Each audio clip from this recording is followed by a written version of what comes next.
Hello friends, എല്ലാവർക്കും Sindhu's world of music ചാനലിൻ്റെ മറ്റൊരു വീഡിയോയിലേക്ക് സ്വാഗതം. ഇന്ന് നമ്മൾ വളരെ സിമ്പിളായിട്ടുള്ള ഒരു ഒഴിച്ച് കറിയുടെ റെസിപ്പി ആയിട്ടാണ് വന്നിട്ടുള്ളത്. വളരെ പെട്ടെന്ന് തന്നെ തയ്യാറാക്കാൻ പറ്റുന്നതും ടേസ്റ്റി ആയിട്ടുള്ളതുമായ ഈ ഒഴിച്ച് കറി എങ്ങനെയാണ് ഉണ്ടാക്കുക എന്ന് നോക്കിയാലോ. അതിനായിട്ട് ഞാനിവിടെ ഒരു ചുരക്കയുടെ പകുതി എടുത്തിട്ടുണ്ട്. അപ്പോൾ അത് നമുക്ക് തൊലിയൊക്കെ കളഞ്ഞിട്ട് ചെറിയ കഷ്ണങ്ങളാക്കി എടുക്കണം. അപ്പോൾ കഷ്ണങ്ങളാക്കി എടുക്കുമ്പോൾ അതിൻ്റെ ഉള്ളിൽ സ്പോഞ്ച് പോലെയുള്ള ഈ ഭാഗം ഉണ്ടല്ലോ, അതൊക്കെ ചെത്തി കളഞ്ഞിട്ട് വേണം ചെറിയ കഷ്ണങ്ങളാക്കി എടുക്കാനായിട്ട്.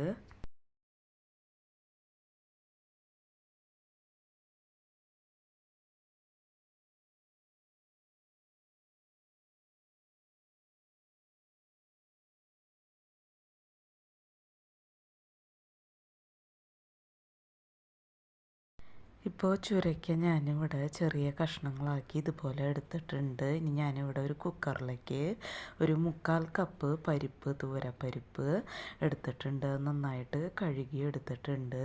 ഇനി ഇതിലേക്ക് ഞാൻ കഷ്ണങ്ങളാക്കിയിട്ടുള്ള ചുരയ്ക്ക ഇട്ട് കൊടുക്കുന്നുണ്ട്.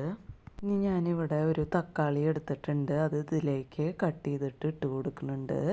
പിന്നെ ഒരു തണ്ട് കരിവേപ്പില ഇട്ട് കൊടുക്കുന്നുണ്ട്. പിന്നെ ഇതിലേക്ക് 1/2 ടീസ്പൂൺ മഞ്ഞൾപ്പൊടി ഇട്ട് കൊടുക്കുന്നുണ്ട്. പിന്നെ 1 ടീസ്പൂൺ എരിവുള്ള മുളക് പൊടി ഇട്ട് കൊടുക്കുന്നുണ്ട്. പിന്നെ 1 ടീസ്പൂൺ വെളിച്ചെണ്ണ ചേർത്ത് കൊടുത്തിട്ടുണ്ട്.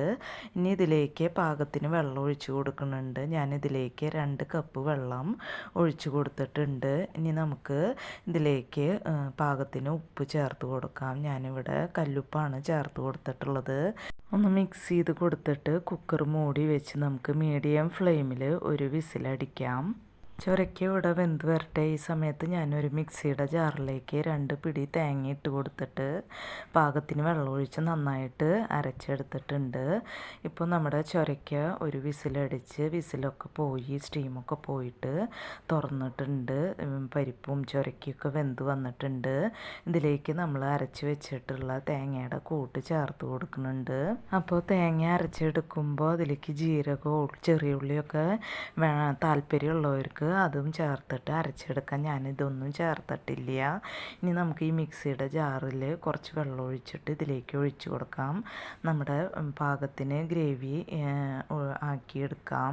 ഇനി ഇത് നന്നായിട്ട് ഒന്ന് തിളച്ച് വരട്ടെ. കറി ഇവിടെ നന്നായിട്ട് തിളച്ച് കുറുകി വരട്ടെ. ഈ സമയത്ത് ഞാനിവിടെ ഒരു പാനിലേക്ക് 2 ടേബിൾ സ്പൂൺ വെളിച്ചെണ്ണ ഒഴിച്ചിട്ട് അതിലേക്ക് 1/4 ടീസ്പൂൺ കടുക്, ഒരു 10 മണി ഉലുവ, 2 വറ്റൽമുളക്, കുറച്ച് കരിവേപ്പില ഇട്ടിട്ട് പൊട്ടിച്ച് കറിയിലേക്ക് ഒഴിച്ചു കൊടുത്തിട്ടുണ്ട്. ഇപ്പം നമ്മുടെ സിമ്പിളായിട്ടുള്ള ബാച്ചിലേഴ്സിനൊക്കെ വളരെ പെട്ടെന്ന് തന്നെ തയ്യാറാക്കാൻ പറ്റണ പരിപ്പ് ചുരയ്ക്ക കറി ഇവിടെ റെഡി ആയിട്ടുണ്ട്. അപ്പോൾ ഇത്രയേ ഉള്ളൂ ഇന്നത്തെ വീഡിയോ. ഇനി നമുക്ക് മറ്റൊരു വീഡിയോയുമായി കാണാം. അതുവരേക്കും താങ്ക് യു.